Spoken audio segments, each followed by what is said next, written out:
Muito boa noite, sejam muito bem-vindos a mais um Andrew Jumper Live. Nessa noite, nós temos aqui conosco dois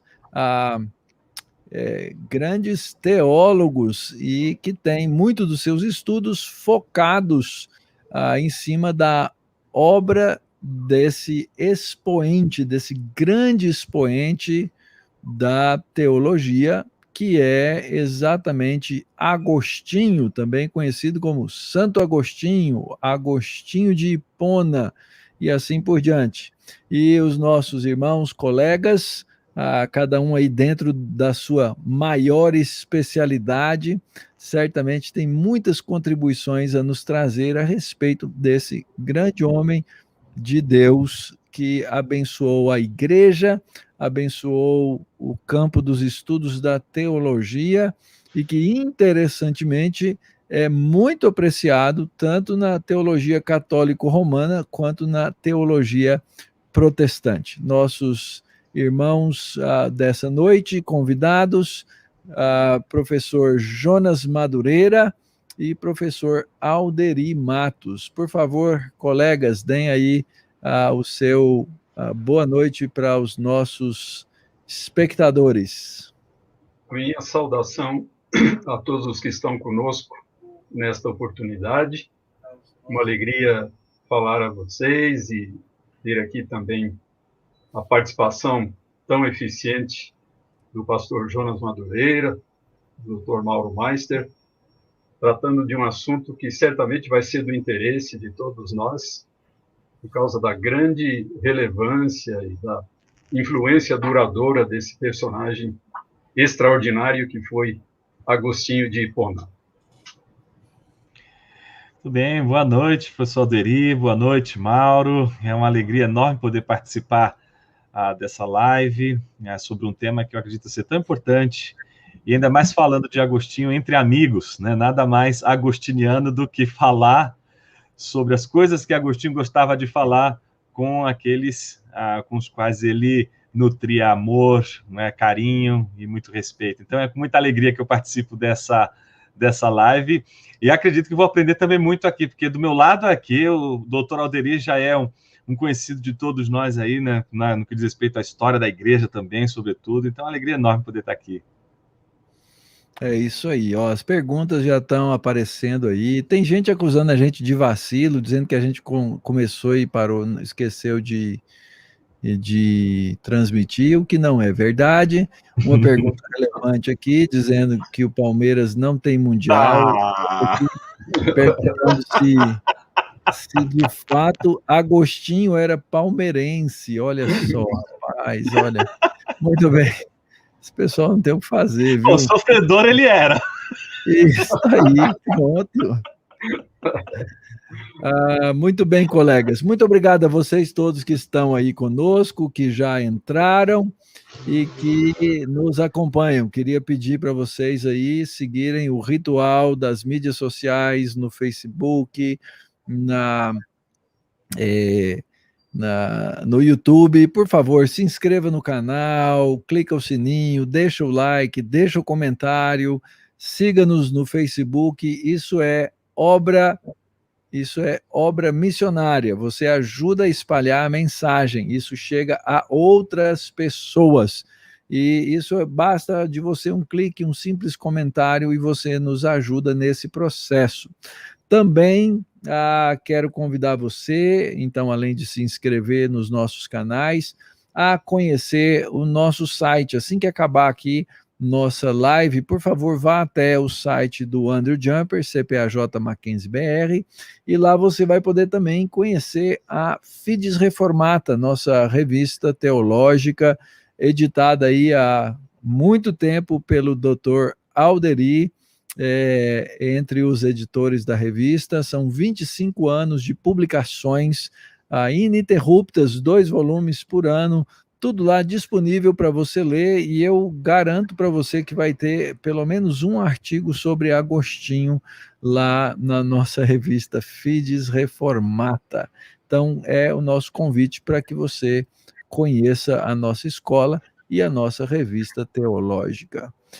Muito obrigado mais uma vez a vocês que estão conosco e, sem delongas, vamos agora, então, às nossas perguntas da noite. Obviamente, né, vamos começar conhecendo Agostinho, ok?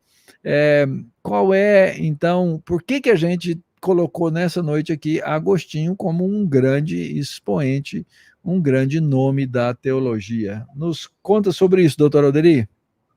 Pois é, Agostinho é esta figura monumental da história da teologia, da história da filosofia e da própria história da igreja. Quando nós olhamos para os grandes vultos, os grandes personagens da história cristã, certamente Agostinho é um dos mais importantes e influentes. Ele influenciou simplesmente toda a teologia posterior a ele. No final do período antigo, durante toda a Idade Média, então, a teologia e a filosofia escolástica, apesar da importância de outros pensadores, mas teve que sempre dialogar com Agostinho. E o mesmo aconteceu na Reforma Protestante. Então é isso, o pensamento dele é tão rico, tão profundo, tão original, tão bem articulado, que todos os pensadores posteriores tiveram que dialogar com ele, seja concordando, seja discordando dele, mas não puderam ignorá-lo. E isso continua sendo uma verdade até hoje, no que diz respeito à teologia e à filosofia cristã. Muito bom. Algum comentário sobre essa área, Jonas? Eu acho que a fala do Dr. Alderi resume bem, né? Ele é um monumento, né? Agostinho, não tem como a gente travar nenhuma discussão teológica com seriedade sem, no mínimo, recorrer a ele. Basta a gente lembrar uma das suas principais obras, como De Trinitate, né? Que é uma das obras mais fundantes aí da discussão sobre a doutrina da Trindade. A gente vai ver que não tem como. A Idade Média, na sua maior parte, discute Agostinho, só vai discutir a Trindade e as questões teológicas de uma maneira diferente daquela usualmente discutia com Alberto Magno, com a influência dos árabes, com a influência de Tomás de Aquino. É ali que vai ter uma mudança, mas mesmo, como o doutor Alderi falou, você lê Tomás de Aquino, pega a Suma de Teologia, mesmo que ela seja com um background completamente diferente daquele que Agostinho usava para fazer teologia, o tempo todo Tomás de Aquino está se referindo a Agostinho como uma autoridade, né? Então ele coloca Agostinho no mesmo pé de igualdade que, por exemplo, estaria as Escrituras, para fundamentar as respostas às questões que ele, em vários momentos na Suma de Teologia, apresenta. Então, sem sombra de dúvida, é um gigante, inegável a sua presença na história da igreja, na história da teologia. E eu acho que um ponto importante que o Dr. Alderi levantou e que, para mim, faz muito sentido, que vem da filosofia, sobretudo, é o papel de Agostinho na história da filosofia, né?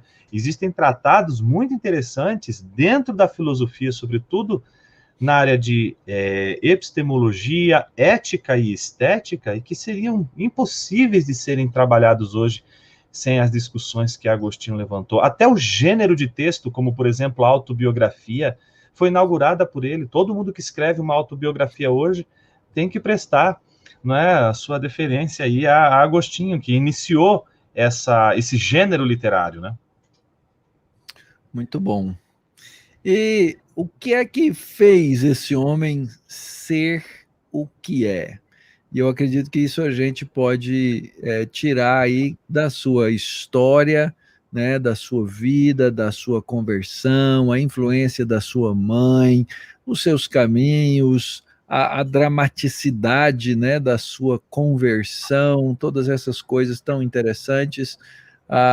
Nos conte aí um pouquinho, nos contem como foi a vida de Agostinho e até chegarmos nesse ponto da sua conversão e chegar ao episcopado na igreja lá do século IV. Agostinho está num período muito importante da história do Ocidente. Ele testemunha os estertores do antigo Império Romano e o surgimento, então, da Europa, digamos, moderna, a Idade Média. Mas ele, então, está entre dois tempos.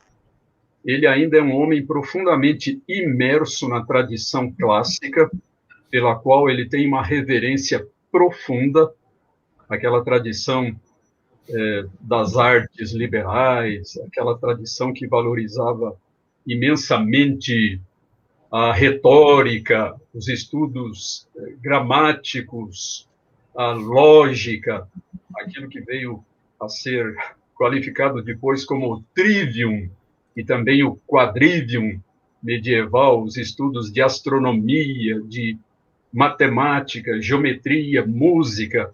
Então, Agostinho está profundamente imerso nessa tradição, que tem uma origem evidentemente pagã, mas, ao mesmo tempo, ele faz parte da tradição cristã.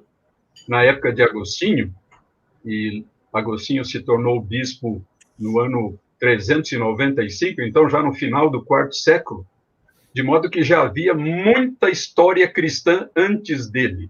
Ele é herdeiro de um legado extraordinário no âmbito do cristianismo. Ele foi precedido por grandes pensadores, por grandes teólogos que o influenciaram, alguns mais remotos, outros mais recentes.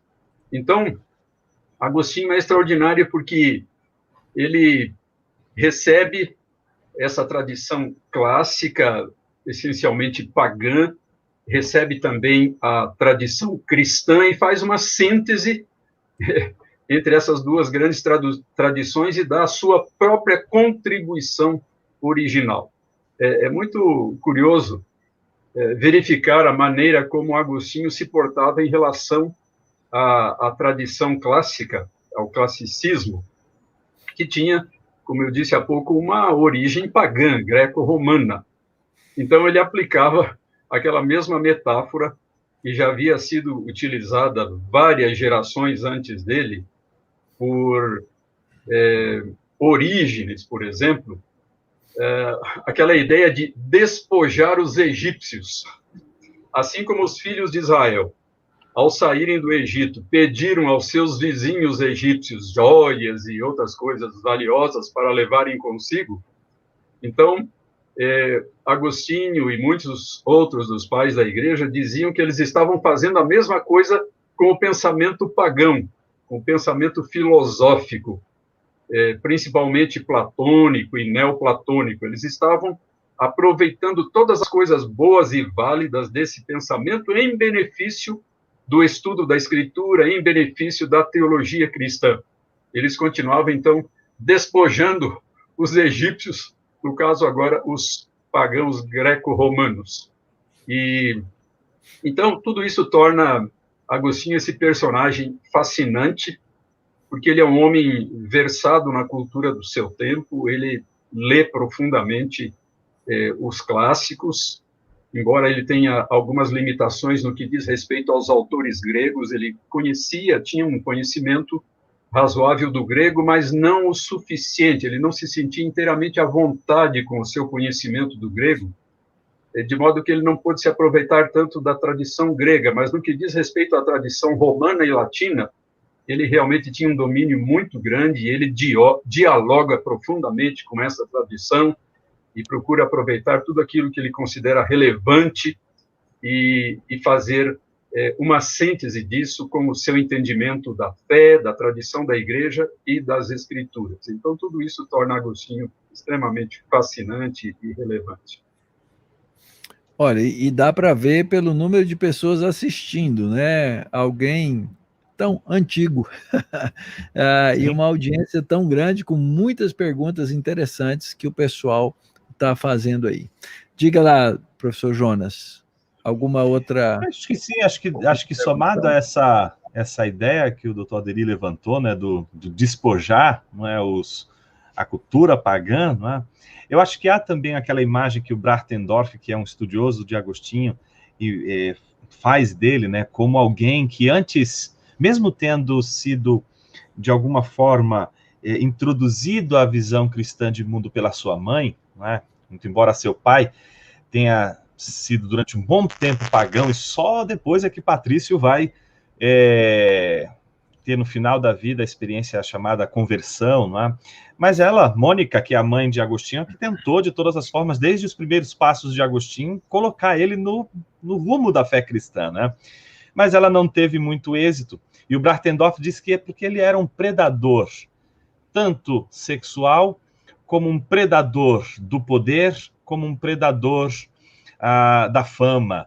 Eram as três coisas que atraíram Agostinho profundamente. Não é? A questão do sexo, dos prazeres, a questão do poder, não é? Pela fama, não é? E o dinheiro, aquilo que ele buscava de todas as formas e usou, inclusive, a retórica para isso, né? Queria conquistar isso de todas as formas. E isso ele já deixa muito claro quando, nas Confissões, ele diz lá pelas tantas, né, que ele amou não o que era feio, mas a própria feiura. Não é? Era feia, mas eu a amei. Não é? Se referindo àquelas peras, aquelas frutas que ele roubou simplesmente, não porque precisava comer a fruta, porque senão ele teria ali uma justificativa para o mal. Ele poderia dizer, olha, eu estava com fome, então eu fui e roubei, eu não tinha o que fazer, fui lá e roubei as frutas e comi, porque senão eu ia morrer de fome. Não, ele para depois de comer e jogar um monte de pera junto com os outros arruaceiros amigos fora, né, as peras, ele diz, mas o que foi isso que me fez comer o que eu não precisava, e somente para irritar o vizinho, e somente por isso, né? Então, por que eu amei tudo isso? Por que eu amei a feiura? Então, ele ali vai descortinando diante da gente, né? Alguém que se aproxima muito de todos aqueles que, ao se converterem, ou serem convertidos, para ser mais fiel a Agostinho, né?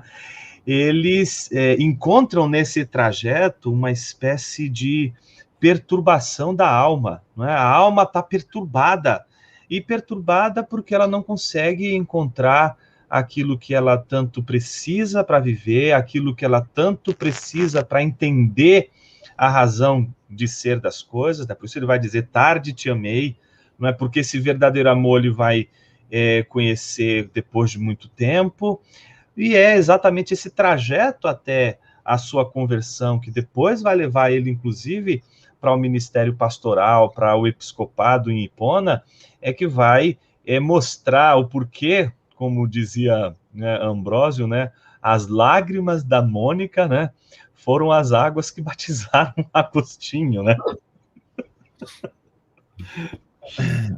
Tá certo. Muito bem. Ele chegou, obviamente, pelas respostas, né, ao episcopado, né? Disse-se, né, que o episcopado de Agostinho foi meio assim que empurrado, né, goela abaixo, você tem que, né, não foi vocação, foi invocação dos outros, mas certamente foi grande bênção, e ele foi um discipulador. A questão é, como era o discipulado de Agostinho? Ele se preocupava com a formação dos ministros da igreja? O que ele fez nesse sentido? Eu acho que um dos legados mais importantes de Agostinho está exatamente nessa fase final, né? Depois que ele se torna bispo de Hipona, ele, obviamente, apresenta no seu ministério pastoral, não é, uma inclinação que já fazia parte da sua própria natureza. Agostinho sempre foi, é só a gente ler as Confissões para a gente descobrir isso, uma pessoa que sempre se envolveu com outras pessoas, sempre fez amigos, sempre estava seguindo pessoas e sendo seguido por outras pessoas, né? Mas sobretudo, com a obra, não é, o Sermão 355, que é o mais importante, né, para a questão do discipulado em Agostinho, e não só as Confissões, mas o sermão, como eu disse, e outros sermões, cartas, e uma biografia importante de Agostinho, que é uma biografia escrita por Possídio, né, chamada Vida de Agostinho, que é uma fonte importante para os biógrafos que estudam a vida do bispo de Hipona, conta que é exatamente em Hipona que ele começa a criar um grupo de aproximadamente sempre 10 pessoas, ou 10 a 12 candidatos ao ministério, que estão envolvidos com o ministério, querem se envolver com o serviço na igreja, e ele passa a desenvolver com esse grupo, durante 7 meses, encontros em que ele discute textos bíblicos, textos da filosofia, textos clássicos, e ele, nessa discussão, ele faz aquilo que é o seu método mais importante para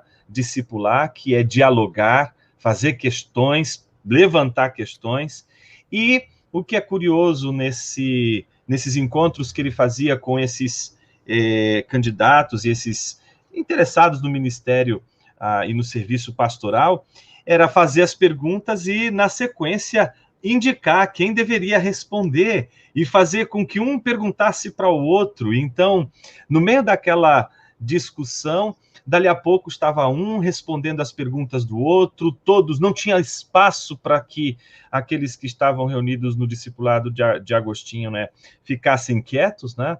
Então, tem uma obra, inclusive, importante do Smither, que foi traduzida para o português, chama-se Agostinho como Mentor. Faz um estudo belíssimo sobre como Agostinho lidava com a formação ministerial. Mas o que é curioso, isso acontece exatamente numa fase muito mais madura de Agostinho, né? Muito posterior a essa luta que ele teve, não é, esse embate para aceitar o episcopado, né, de Hipona, né, sobretudo o pastorado mesmo, propriamente dito, não só o da igreja, mas sobretudo o ser pastor, não é, o ser bispo, que ele considerava um grande fardo, um fardo que, se alguém pudesse se livrar ou evitar, estaria fazendo o maior bem de sua vida.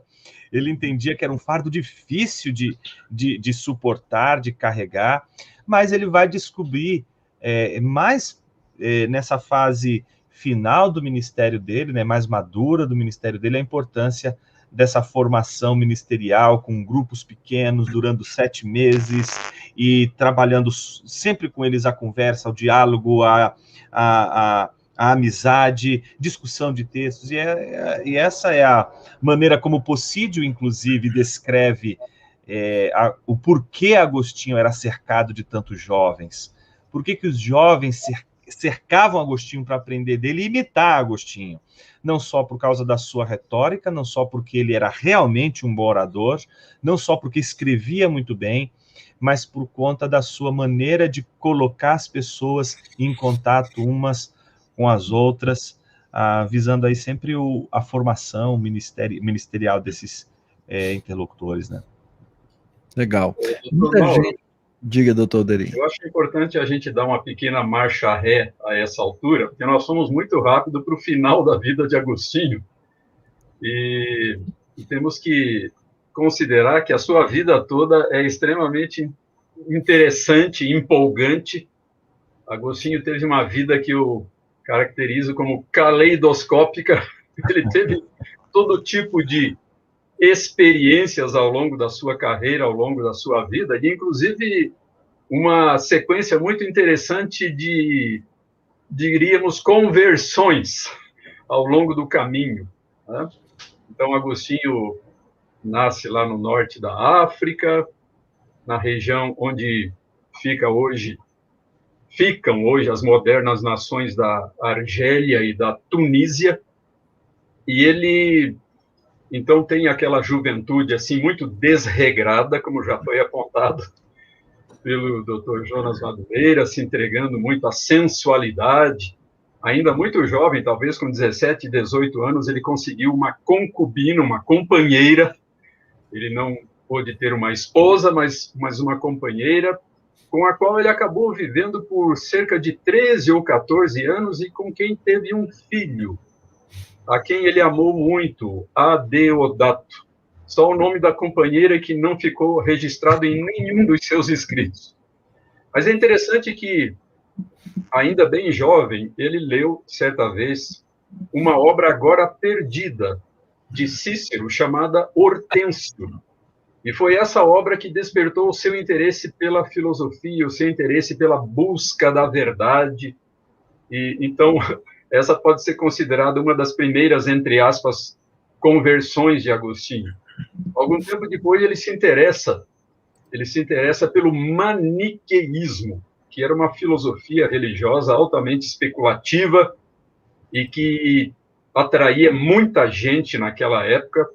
E ele, então, durante alguns anos, foi um ouvinte, ele não foi um convertido pleno, eles eram denominados os eleitos, mas ele foi um ouvinte, um simpatizante, um interessado nesse sistema religioso, e acabou depois rompendo com ele. Por algum tempo, ele foi influenciado pelos acadêmicos, os assim chamados acadêmicos, que eram conhecidos pelo seu ceticismo, o ceticismo da academia, ou seja, as dúvidas a respeito de todas as coisas e o entendimento de que era impossível se chegar ao conhecimento da verdade. Então, durante algum tempo, ele teve essa perspectiva.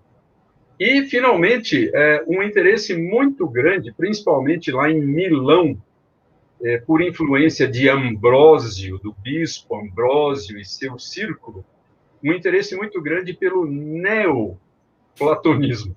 Então, muitos estudiosos, muitos historiadores entendem que aquela famosa experiência que ele teve ao ouvir uma criança cantando as palavras toma e lê, tole, lede, foi, na verdade, uma experiência mais de conversão filosófica do que de conversão religiosa. Foi naquele momento que ele convenceu-se de que devia mesmo buscar uma vida de disciplina moral, de castidade, e se entregar à contemplação, à vida contemplativa, que eram coisas muito próprias dos neoplatônicos. Não era uma coisa ainda tipicamente cristã, era uma coisa mais filosófica, neoplatônica do que cristã. Então, foi com o passar do tempo que veio a sua imersão mais profunda na fé cristã, e, inclusive, muitos estudiosos se referem à chamada segunda conversão de Agostinho, isso já em termos cristãos, que foi a sua imersão no apóstolo Paulo. Ele já religioso, já sacerdote, ele começa a ler de maneira profunda o Corpus Paulino, e aquilo, então, vai ter um impacto tremendo na sua teologia. Ele vai abandonar muitas posições anteriores e vai articular a sua teologia mais amadurecida, que foi aquela que, no âmbito da soteriologia, teve um impacto profundo sobre os reformadores magisteriais lá do século XVI. Então, é muito interessante a gente levar em conta todos esses aspectos. Aliás, dizem os estudiosos que, por causa das suas confissões e também da sua biografia escrita pelo Possídio, Agostinho é o indivíduo da antiguidade cuja vida melhor nós conhecemos. Nós não temos tanta informação sobre qualquer outro indivíduo da antiguidade quanto nós temos a respeito de Agostinho, por causa dessas particularidades. Então, tudo isso é muito fascinante. Muito bom. Muito bem, gente. Tenho que fazer aqui o meu serviço, senão o diretor do Andrew Jumper me dá a carta aqui vermelha, não é? Queria apresentar para vocês, aqui da nossa escola, o Centro Presbiteriano de Pós-Graduação Andrew Jumper, nossos programas online. Nós temos aí 4 áreas de estudos online que você pode se matricular no Andrew Jumper e ser um dos nossos alunos a partir do próximo curso, a partir do próximo mês. Então, nós temos teologia sistemática, teologia bíblica, teologia aplicada e missiologia. Todo online, você não precisa vir aqui, e você vai aprender dentro dessas áreas com os nossos professores aqui do CPAJ. E com um detalhe importante, os cursos do Andrew Jumper, eles não são cursos de prateleira. Os professores, eles passam aí o mês de aula, cada disciplina aí são 4 semanas, eles passam altamente envolvidos com os alunos na sala de aula, desenvolvendo as diversas disciplinas em cada um dos programas. Para ser nosso aluno, você precisa ter um curso superior em qualquer área do conhecimento, teologia ou outra área, e você pode estudar conosco. Conheça cpaj.mackenzie.br/EAD e você, em breve, pode ser um dos nossos alunos. Vai ser uma alegria recebê-lo em um de nossos cursos. Muito bem, gente. Então a gente já caminhou aí um bocado na vida, né? Agostinho é conhecido como um polemista, né? E ele esteve envolvido com a sua obra em várias questões e controvérsias. Quais foram as 3 grandes controvérsias de que participou e como elas contribuíram para a sua teologia? Agostinho é muito conhecido por essas controvérsias que ocorreram sucessivamente, não simultaneamente. A primeira foi a controvérsia exatamente maniqueísta. Foi aquela ruptura que ele fez com o maniqueísmo, que ele havia abraçado na sua juventude por alguns anos, e principalmente com o entendimento dualista do maniqueísmo, ou seja, a afirmação de 2 princípios coiguais e coeternos, o bem e o mal. E o ser humano, então, preso entre essas 2 realidades. O ser humano é essa contradição ambulante, porque ele tem algo do princípio do bem e algo do princípio do mal.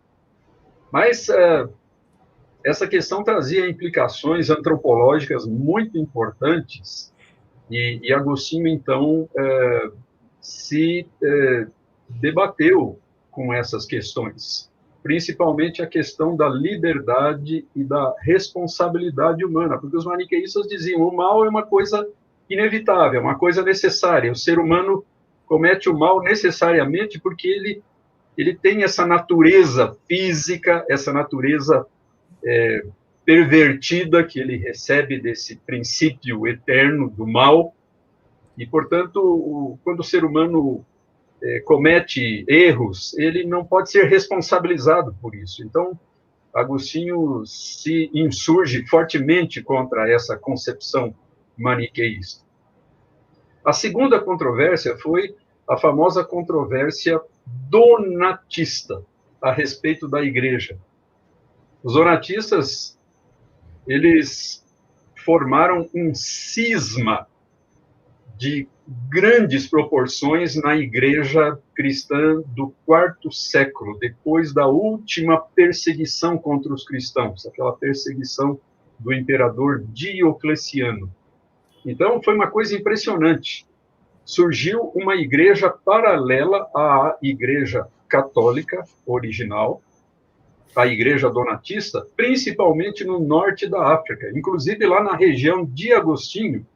Os donatistas eram mais numerosos e mais influentes do que os próprios católicos, que estavam em minoria. E o seu pensamento, o pensamento donatista, então, tinha uma série de implicações muito importantes e muito preocupantes na perspectiva de Agostinho para a doutrina da igreja, a doutrina do ministério e a doutrina dos sacramentos. Então, Agostinho escreveu muita coisa importante nestas áreas em resposta às posições dos donatistas. E, finalmente, a famosa controvérsia pelagiana, que Agostinho manteve com as ideias desse monge britânico, Pelágio, e de alguns importantes simpatizantes seus, como Juliano de Eclano.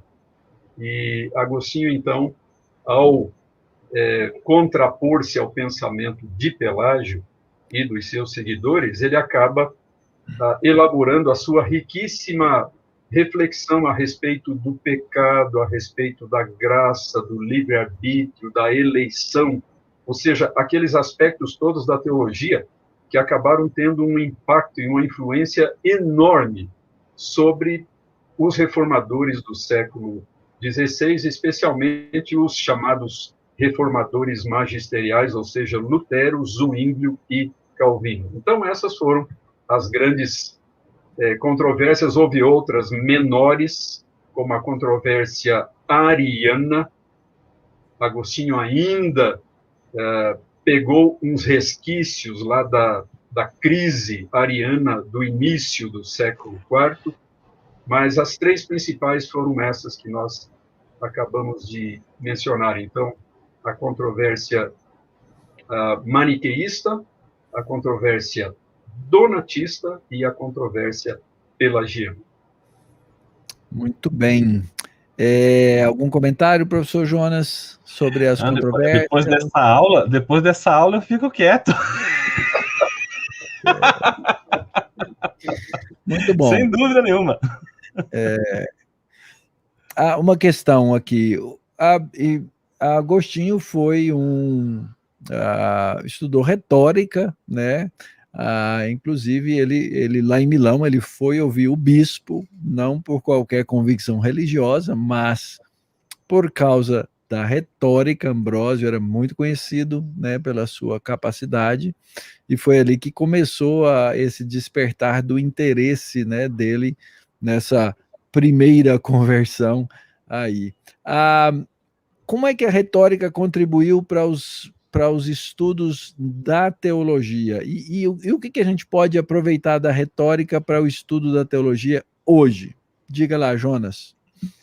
Eu acho que dá para recuperar aqui também uma fala importante que o doutor Alderi ofereceu para a gente, quando lembrou que aquela primeira conversão de Agostinho foi por conta da leitura de Hortêncio, né? Essa importante obra ciceroniana, né? Que é o que encanta, inclusive, Agostinho, e que a gente poderia também lembrar aí do quanto também influenciou, em certa medida, o próprio João Calvino, né, que é tão citado ali nas Institutas, né? Então, essa obra foi importante porque ela revela não só o quanto Agostinho ele estava dentro dessa tradição clássica que o doutor Alderi apontou, né, essa preocupação com uma formação que, muito embora não tivesse aquela organização que acontece a partir do 7º, 8º século, sobretudo com a organização que Boécio vai fazer dessas disciplinas e que vai ser consolidada na Idade Média na figura das artes liberais, o trivium, quadrivium, aqueles elementos constitutivos da oratória como elemento fundamental para a formação do indivíduo estava presente não só em Agostinho, mas na formação cultural mesmo. Ser um retórico não era ser alguém assim, dado simplesmente aos estudos, era alguém da máxima importância, porque era capaz de lidar bem com as palavras e de encantar com as palavras. Então as pessoas não queriam, e óbvio que dentro dessa herança clássica, todo mundo tinha uma certa consciência de que não é o argumento meramente correto que persuade, mas é aquele que é melhor orquestrado o que persuade. Então, a persuasão ela tem a ver não com o fato dos argumentos serem, inclusive, válidos, mas de eles serem persuasivos. E aí eu acho que tem uma questão muito importante, porque essa formação de Agostinho como retórico mostrou a importância da retórica para a teologia e até para levantar a discussão da persuasão no uso e nas atribuições que a teologia tem, sobretudo no seu aspecto apologético, no seu aspecto de defesa da fé, etc., que vai ser tão importante para a história da igreja ao longo das perseguições que ela vai sofrer na história. Mas o que me chama a atenção é quando você pega, por exemplo, um Tomás de Aquino, que vai avaliar a influência da retórica de uma maneira negativa em Agostinho, em todos os agostinianos, né? aquela ideia, portanto, de que a retórica dá a sensação de que a pessoa, né, foi convencida pelos argumentos, mas, na verdade, ela não entendeu nenhum argumento.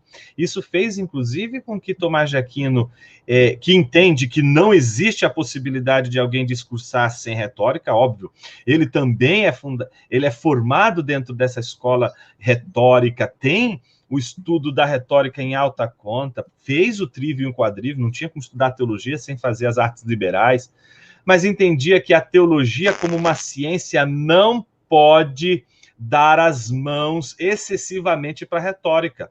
E é só você abrir a Suma de Teologia, que é um tratado de introdução para os estudantes de teologia, para você descobrir o porquê que ele não gosta de retórica. Você pega lá, por exemplo, questão 84, artigo 7º, da primeira parte da Suma de Teologia, e Tomás de Aquino vai dizer assim: se é possível conhecer a Deus pelas imagens que o homem possui, sem se voltar a elas. Argumento 1, parece que não. Argumento 2, parece que não, por tais e tais razões. Argumento 3, parece que não, por razões tais e tais e tais. Então, recorra a uma autoridade. Segundo a autoridade, Bíblia, Aristóteles, seja lá quem for, parece que sim, é possível conhecer a Deus sem se voltar para as imagens. Argumento eu da seguinte forma, ponto 1, ponto 2, ponto 3. Defendo que é possível, sim, conhecer a Deus sem as imagens. E por isso, aquele argumento primeiro deve ser refutado por essa razão, essa razão, essa razão. O segundo deve ser refutado por essa razão, essa razão, essa razão. O terceiro deve ser refutado por essa razão, essa razão, essa razão. Pronto, um artigo que não dura uma página, que refuta os 3 argumentos, apresenta a posição dele sem nenhum recurso retórico, e que fala a mesma coisa que Agostinho fala no livro 10, o capítulo 6 e 7, sobretudo, só que da seguinte maneira: minha consciência, ó Senhor, não duvida, antes tenha certeza de que vos amo. Feriste-me o coração com a palavra, desde então te amei. Mas o que amo quando te amo?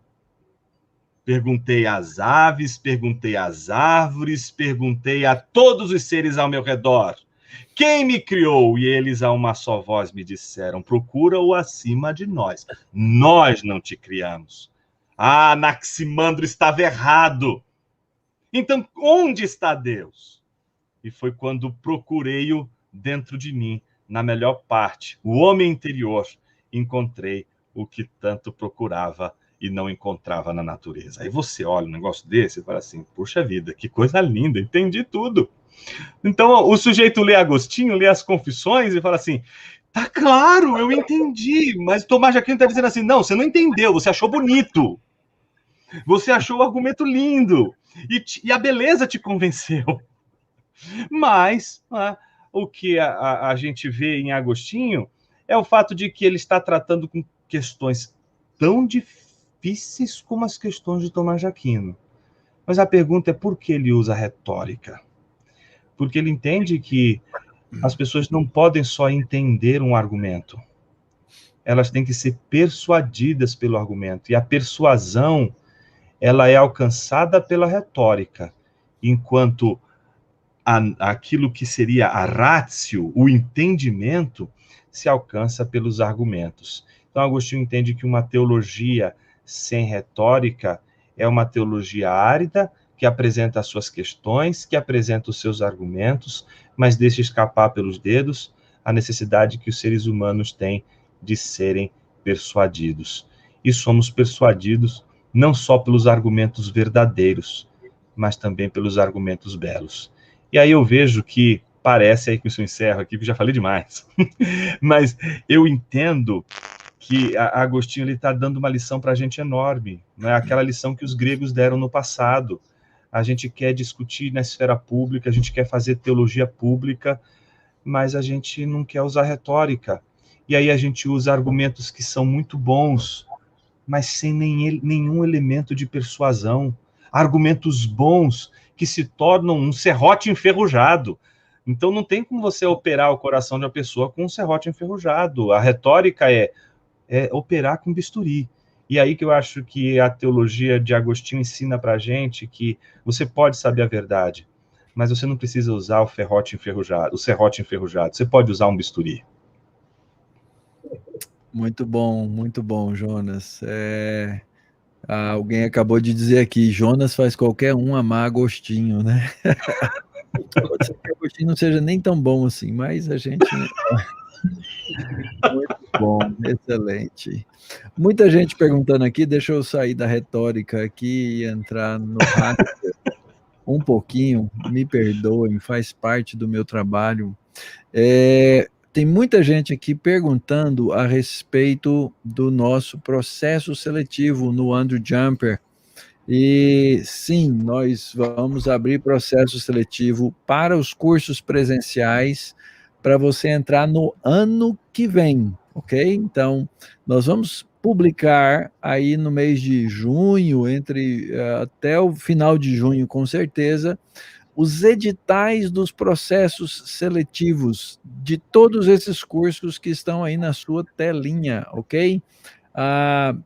Perdão, menos o STM, que ainda está aberto. Se você for ao site do Andrew Jumper, você vai encontrar lá, na aba em cima tem processos seletivos, você clica lá, o STM está aberto.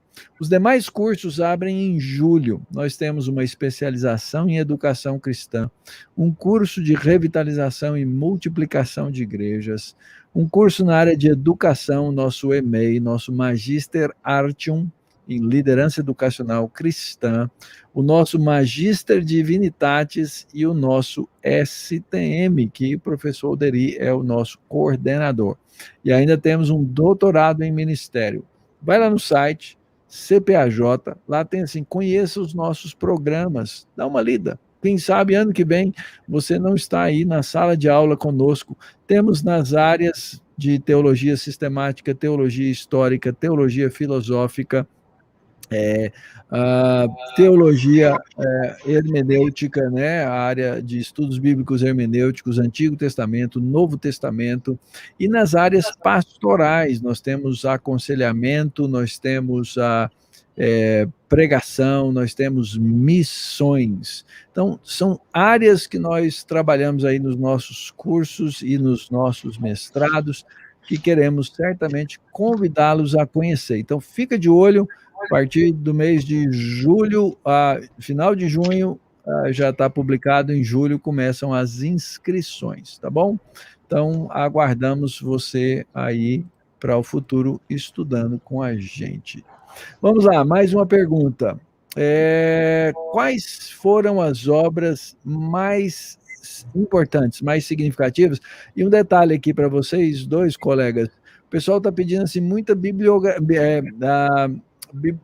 indicações bibliográficas, como que eu começo a estudar Agostinho, tá? Por onde? E talvez aí até literatura secundária que possa fazer uma introdução a Agostinho. Algumas já foram mencionadas aqui, vocês podem também citar outros subsídios para os nossos ouvintes.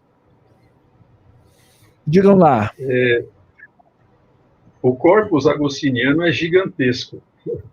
As suas obras principais são cerca de 93 ou 94, fora outros escritos assim menos conhecidos, de menor substância.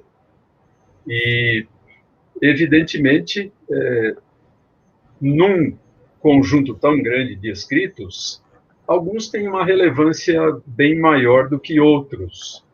Então, normalmente, quando se fala das obras mais importantes de Agostinho, vem, em primeiro lugar, sem dúvida nenhuma, as suas confissões, ou seja, a sua autobiografia espiritual.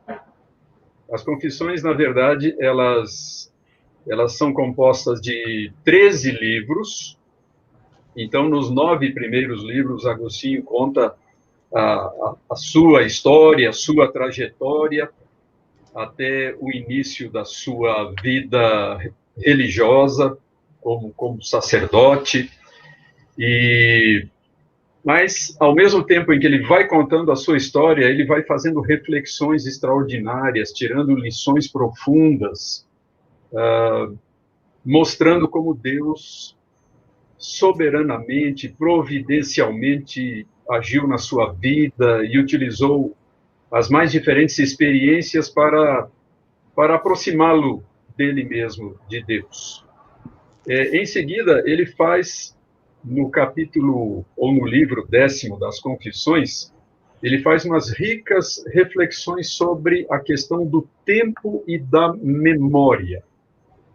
E nos últimos 3 livros, então os livros 11 a 13, a partir de uma reflexão sobre os capítulos iniciais do Gênesis, então ele faz considerações muito importantes a respeito de Deus, a respeito da criação e a respeito do que significa ser humano.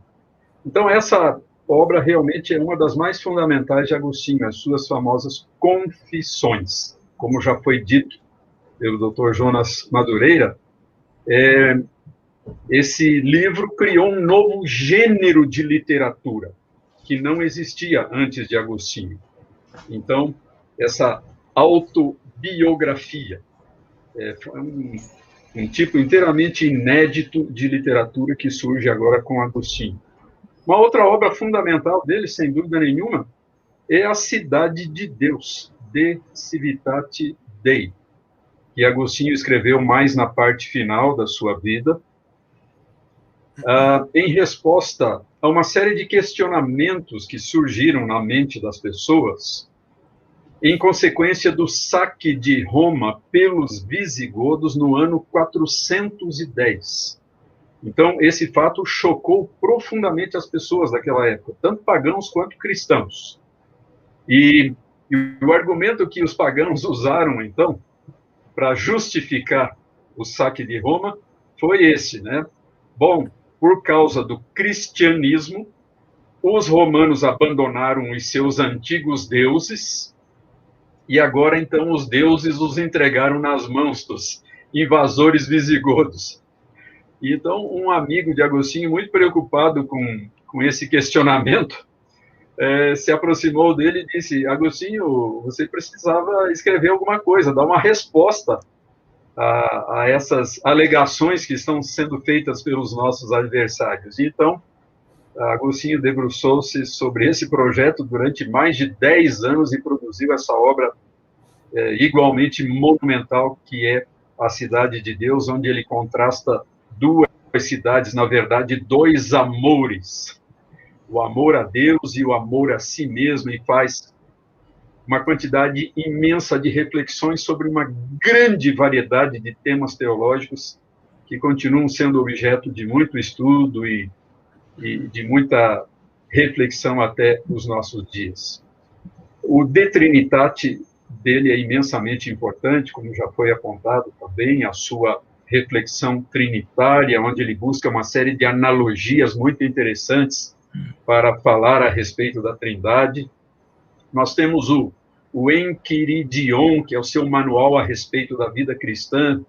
Nós temos o De Doctrina Cristiana, então as concepções de Agostinho a respeito da cultura, a respeito da educação, a respeito da interpretação bíblica e assim por diante. Então, essas são algumas das obras mais importantes para os reformadores protestantes do século XVI. Houve também algumas obras que foram particularmente influentes, como Do Espírito e da Letra, De Spiritu et Littera. Então, essa obra foi muito importante, por exemplo, para Calvino. Ou então, uma outra obra intitulada Sobre a Exortação e a Graça, também muito importante na reflexão teológica de João Calvino e de outros reformadores. Então, essas são algumas das obras que a gente poderia apontar nesse momento, e certamente o Dr. Jonas tem muitas outras a mencionar. Eu vou mencionar aqui aquelas obras, talvez, para aqueles que querem uma introdução ao pensamento de Agostinho, né? Eu acho que vale muito a pena começar com a biografia, uma biografia muito boa, que foi escrita pelo Peter Brown, está em português, chama-se Agostinho, uma biografia. Além de ser uma biografia muito bem feita, ela é muito bem escrita. Eu acho que vale muito a pena a leitura, essa leitura inicial da biografia como uma porta de entrada.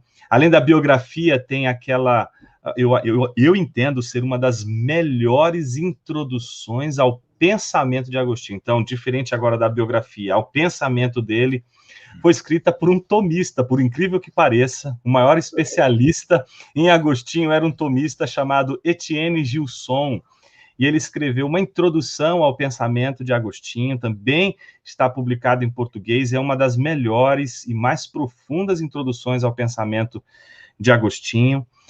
Eu acho que tem uma terceira indicação para quem quer aprofundar o pensamento e quer várias frentes, e diferente de uma apresentação como a do Gilson, que é uma única apresentação de um pensador da envergadura de Agostinho, mas gostaria de vários pensadores especialistas em Agostinho, mas que focam em temas diversos, né? Desde a eclesiologia, a filosofia, a ética, a estética, os vários temas que Agostinho, de alguma forma, trabalha, com uma biografia curta, obviamente, em relação à do Peter Brown, que é um calhamaço, né? Mas com uma biografia, uma apresentação biográfica de Agostinho, que é uma tradução, inclusive, daquela coleção famosa, o The Cambridge Companion, né?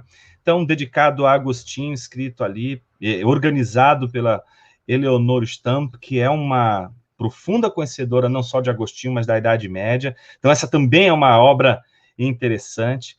Recentemente saiu uma enciclopédia chamada Agostinho através dos tempos, um calhamaço também, bem interessante, escrito, organizado ali por Fitzgerald, que é outro especialista em Agostinho, e que tem ali esclarecimentos de vocabulário, de questões, apresentação das obras de Agostinho também, de uma maneira muito interessante. E para, acho que finalizar, para aqueles que querem uma porta de entrada para as Confissões de Agostinho, recentemente voltou à publicação o famoso comentário do Brachtendorff, As Confissões de Santo Agostinho. Ele pega cada capítulo, cada livro, né, dos 13 livros que constituem ali as Confissões, vai analisando cada uma dos livros, apresentando ali indicações não só de estudos que foram feitos sobre as questões levantadas por Agostinho ao longo das Confissões, mas eu diria que com essas ferramentas aí você já vai conseguir fazer um estrago.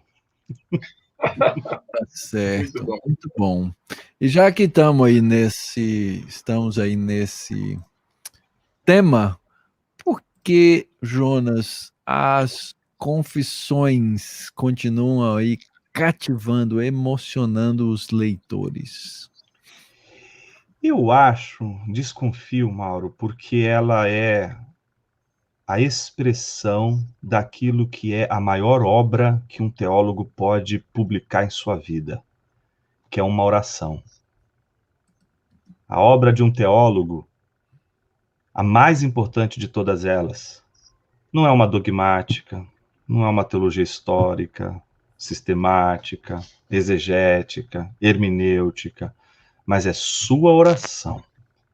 A nossa oração, ela revela os nossos pressupostos, a nossa teologia, revela, inclusive, como a gente lida com Deus. Né? E eu acho que Agostinho deu um exemplo disso. Né? Aquele exemplo que a gente encontra em Evagrio, por exemplo, quando ele dizia que se és verdadeiramente teólogo, então você ora. Se você ora, então você é verdadeiramente um teólogo. E Agostinho faz isso. Agostinho, ele ofereceu para a gente nada mais, nada menos do que uma oração. E quem de nós poderia dizer que essa longa oração que ele escreveu, a qual ele se dirige a Deus, então não representa as nossas próprias orações? Olha que coisa bonita que são as confissões. Ele escreve uma oração a Deus, mas a primeira edição das Confissões de Agostinho não está na Biblioteca Celestial. Né?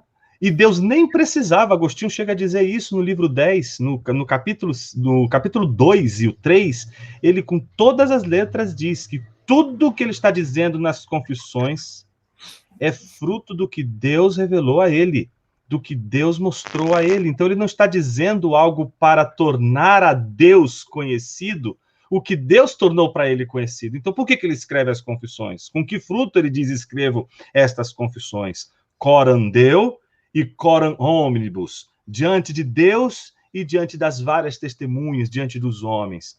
Ele escreve as confissões para Deus, mas, na verdade, ela é como as nossas orações. Aquilo que a gente diz em português, aquilo que a gente fala numa língua, naquilo que ele chama no verbum et carnis et vocibus, ou seja, na carne e na voz, aquilo que a gente diz para Deus, mas não é para Deus ouvir meramente, é para que a congregação, a igreja ouça. Então, que trabalho maior do teólogo não é, senão a sua devoção a Deus? Aquilo que o teólogo faz diante de Deus e para Deus é justamente aquilo que abençoa a igreja, porque a igreja se nutre e é abençoada justamente pelos efeitos dessa comunhão e dessa oração pública que Agostinho faz a Deus. Então eu entendo que Agostinho é o maior de todos os desafios, né, para nós que estudamos teologia, como, para lembrar do Helmut Tillich, né, não confundir com Paul Tillich, né, que dizia que a teologia de Agostinho é a teologia da segunda pessoa, aquela teologia que a gente faz encarando Deus, então a gente se dirige a Ele, e é diferente daquela teologia que é feita em terceira pessoa e que foi feita pela primeira vez lá no Éden, quando a serpente disse, não é assim que ele disse? Isso, inclusive, nos remete a uma frase de Agostinho que é a mais citada, pelo menos, no que diz respeito às confissões. Ó Deus, tu nos criaste para ti mesmo, e o nosso coração não descansa enquanto não repousar em ti. Essa expressão tão bela, tão rica, tão sugestiva e tão elevada, nos dá uma ideia de todo o tom, de todo o teor das confissões, né? Então, ele sempre se dirigindo a Deus, daí essa forma de oração que essa obra assume, como também as obras de muitos outros autores, muitos outros pensadores cristãos, inclusive lá entre os escolásticos, né? Na forma de uma oração na qual ele se coloca humildemente diante de Deus, reconhecendo a majestade, a grandeza, o amor, a graça de Deus e a maneira como Deus atuou na sua vida, nas suas experiências, mesmo naqueles momentos sombrios de pecado ou de dúvida, como Deus estava ali, de alguma maneira, agindo na sua vida e preparando para as experiências, para os desafios e para as oportunidades tão grandes que surgiriam mais tarde. Então, essa obra, por todas essas razões, adquire essa natureza assim exponencial, não só no pensamento de Agostinho, mas em todo o campo da teologia e do pensamento cristão de todos os tempos. Muito bom. Aproveitando o gancho aqui, né, gente? Certa vez me perguntaram, e se alguém tem uma excelente teologia, mas é orgulhoso ou não é piedoso? A resposta seria, não é excelente teologia. Esse é o ponto, né?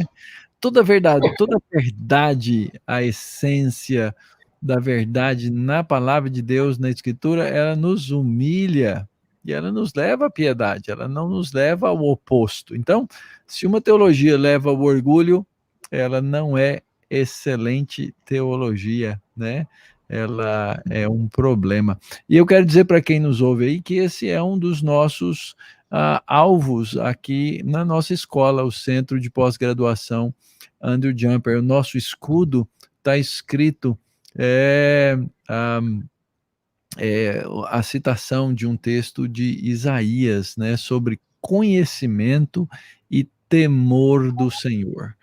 O conhecimento de Deus nos leva a temê-lo, e essa é uma das coisas fantásticas que a gente pode aprender na vida de um Agostinho e de tantos outros que ele influenciou e que depois, então, ecoaram, né, aquele espírito de piedade. Senhores, nós já andamos mais de 1 hora, mas o nosso pessoal está aí ouvindo ainda, viu? O pessoal parece que está um pouco animado. Eu vou caminhar aqui mais umas 2 ou 3 perguntas, quem sabe o pessoal não dorme, ok? Então, vamos lá. Por que Agostinho foi tão apreciado pelos reformadores reformadores protestantes? Bem, Agostinho foi muito valorizado pelos reformadores porque eles viram uma afinidade muito grande entre as suas próprias ideias, entre a sua própria maneira de ler a Escritura, principalmente no campo tão crucial da doutrina da salvação, da soteriologia. Então, eles viram uma afinidade muito grande com as concepções, com as ideias, com a teologia, com o pensamento teológico de Agostinho. É muito interessante isso no que diz respeito a Calvino. Os estudiosos identificaram mais de 2.000 referências diretas ou indiretas na obra de Calvino ao pensamento de Agostinho. Então, mais de 2.000 citações ou alusões, ou coisas diretas, praticamente ipsis literis, ou então referências indiretas, mais de 2.000. Somente nas Institutas de Calvino foram identificadas 800, cerca de 800 referências ao pensamento de Agostinho. E dessas 800, umas 140 daquela obra que nós mencionamos atrás, sobre a exortação e a graça. E então, quando Calvino trata de questões que já foram mencionadas aqui, pecado original, a depravação humana, a corrupção do gênero humano, a questão do livre-arbítrio, da graça, da eleição, ele se apoia fortemente em Agostinho. Inclusive, lá a uma certa altura, Calvino, num dos seus escritos, diz, né, Augustinus totus noster est. Agostinho é todo nosso. É claro, essa afirmação de Calvino deve ser recebida com algumas ressalvas, algumas qualificações, porque, de fato, em certos aspectos, em certas dimensões da obra de Agostinho, ele não teve assim essa simpatia tão grande por parte dos reformadores. Por exemplo, Calvino, falando mais a respeito de Calvino, do qual estamos mais próximos, Calvino já não se empolgava tanto com Agostinho como exegeta. Ele gostava muito de Calvino de Agostinho como teólogo, mas não tanto como exegeta, como intérprete da Escritura. Ele achava que Agostinho muitas vezes se entregava a certas especulações. E, aliás, Agostinho reconhece isso mesmo em alguns dos seus escritos, né? Que é possível tirar certas conclusões dos textos da Escritura que provavelmente não estavam na intenção original do autor. Ou seja, quando você admite essa possibilidade, então se torna possível fazer grandes voos especulativos dentro da teologia. E então, nesse sentido, Calvino não se sentia muito atraído por Agostinho no que diz respeito à sua exegese. E também em relação a elementos particulares do seu pensamento, porque nós devemos sempre lembrar daquilo que já foi dito antes.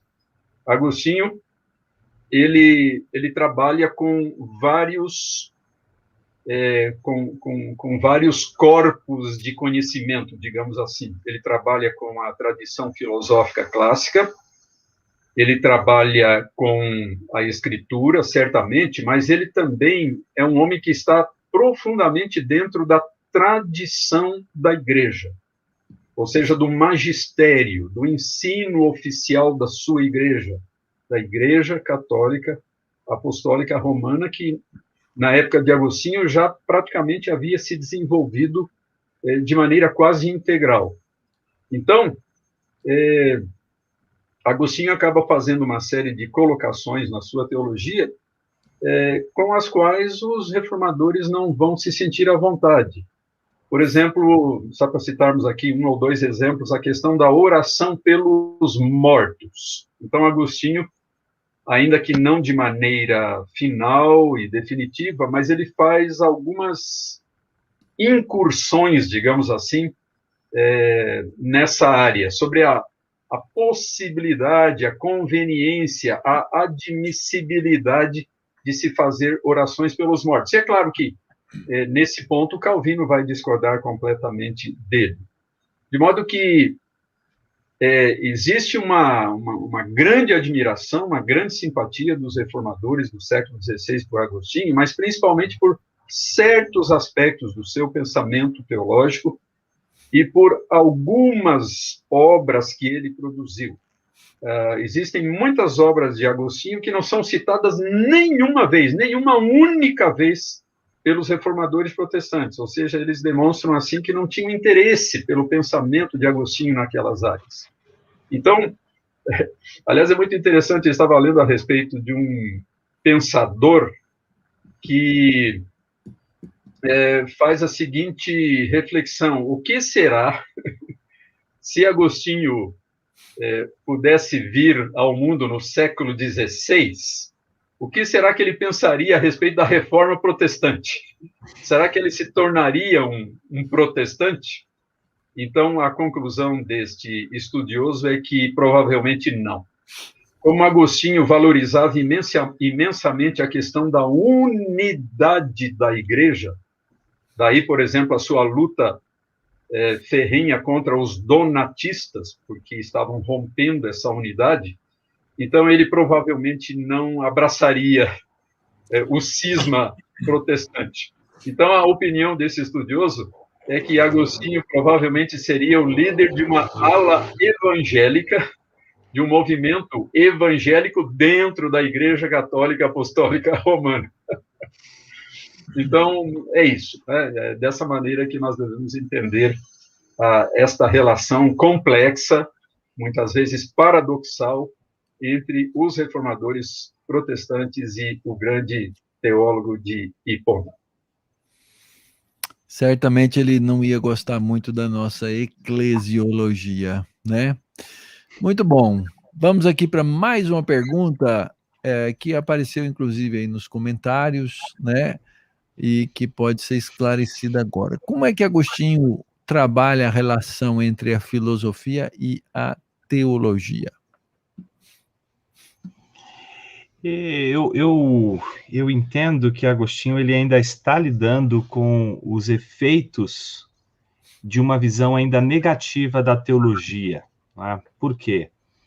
A teologia, como a gente entende hoje, ou muito próximo do que a gente entende hoje, provavelmente ela vem ali desde Pseudo-Dionísio, né, 6º, 7º século para frente. Né? Antes disso, teologia ela tem, dentro desse grande contexto, uma ligação muito forte com a mitologia grega.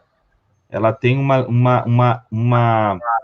viés muito mais negativo do que ela vai ter posteriormente na Idade Média, né?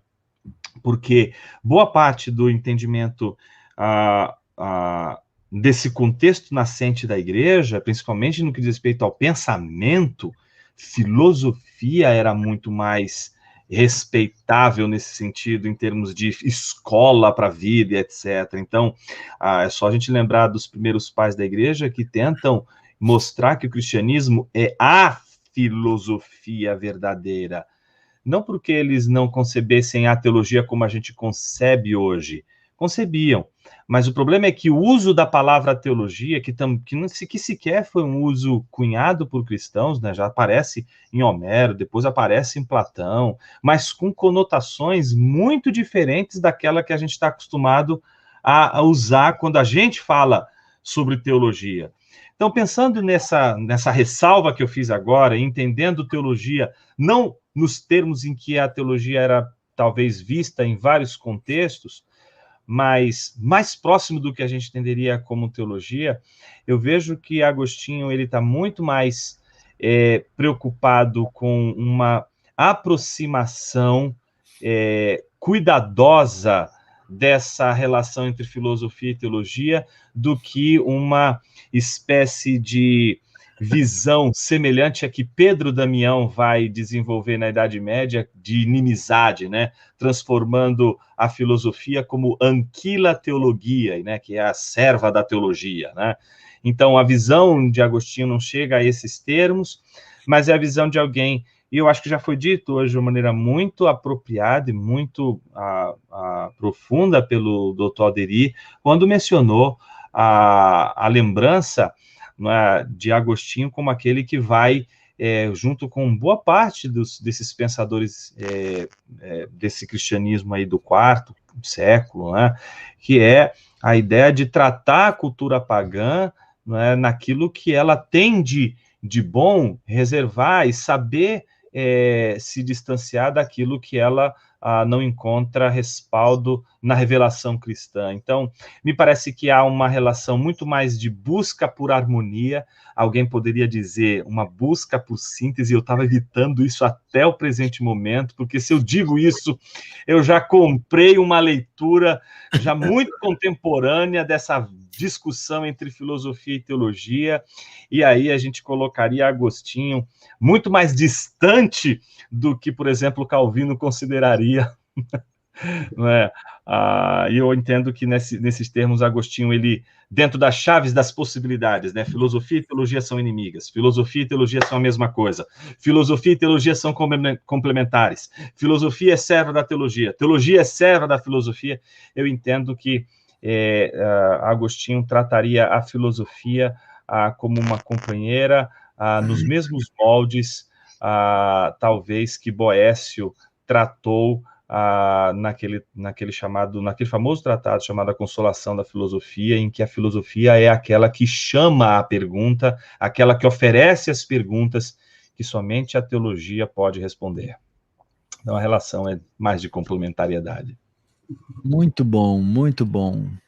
Gente, que legal, vocês ficaram aí até o fim, público fiel, torcida de time de primeira categoria. Isso, né? E muito obrigado, gente, por terem ficado aí com a gente, né? Queria pedir a vocês que façam aí o ritualzinho. Clica aí, gente, no inscreva-se, tá? Clica no sininho para você ser lembrado das lives. Toda quarta de manhã, 9 horas da manhã, nós temos a devocional Under Jumper e a gente quer estar aí presente com vocês, nossos alunos e as pessoas ao redor, vocês que nos acompanham aí. Muito bom, muito, muito alegre que vocês estão aí andando com a gente. Aqui, ó, o Sávio disse, essa aula continua no módulo do MDiv em maio. O professor Alderi aí vai dar um curso sobre Agostinho em breve aqui nos nossos, né? E tem caldo aí, né, gente, para mais outra live, né? Com certeza a gente consegue mais uma nesse tema tranquilamente, avaliando uma ou duas obras de Agostinho aí no futuro. Então, passo para os colegas aí darem a sua palavra final, a sua despedida, para a gente poder deixar o pessoal descansar e nós também, porque amanhã tem mais.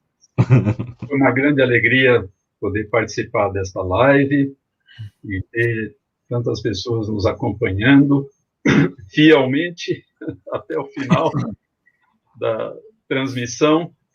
E então o nosso convite para que vocês procurem conhecer melhor personagens e temas empolgantes da história da igreja, da história da teologia, da história da filosofia cristã, como é o caso do grande bispo de Hipona.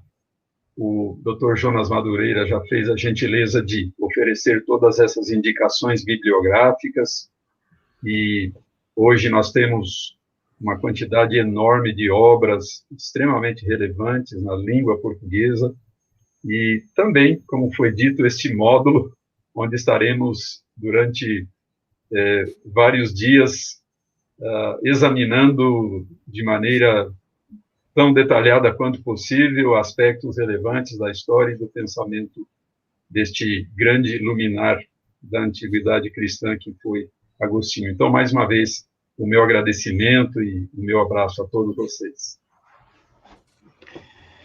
Queria fazer coro com o doutor Aderir, agradecendo, né, a possibilidade, o convite de poder estar aqui, de poder conversar sobre Agostinho, né, de poder falar sobre um tema tão interessante.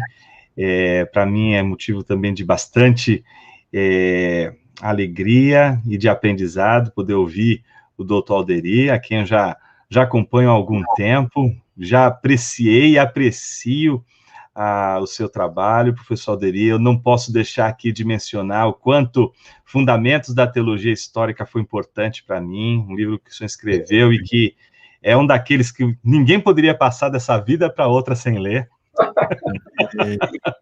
Obrigado.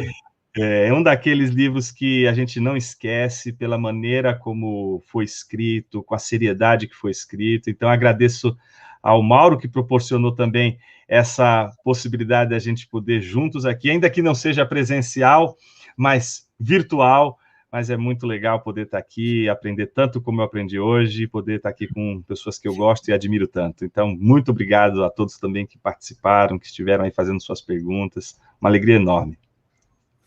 Muito bom, gente. Eu, a cada segunda-feira, aqui conversando com os colegas, aprendo bastante, cresço e sou alegrado, né, pelos frutos da boa teologia. Nossos programas aqui, eles têm, a cada mês nós temos um sobre os grandes expoentes da teologia, um sobre tema pastoral, um sobre tema bíblico. Então a gente tem uma sequência aqui e você certamente pode acompanhar. Lembrando disso, gente, teologia tem que tocar o coração e a vida. Teologia só na cabeça não funciona. Não é excelente teologia. Então fica aqui o nosso boa noite para vocês. Procurem piedosamente aprender a palavra de Deus e aprender a boa doutrina, e vocês crescerão na presença do Senhor. Até quarta-feira, devocional Andrew Jumper, 9 horas da manhã, aqui no mesmo canal. Bom descanso para vocês, gente.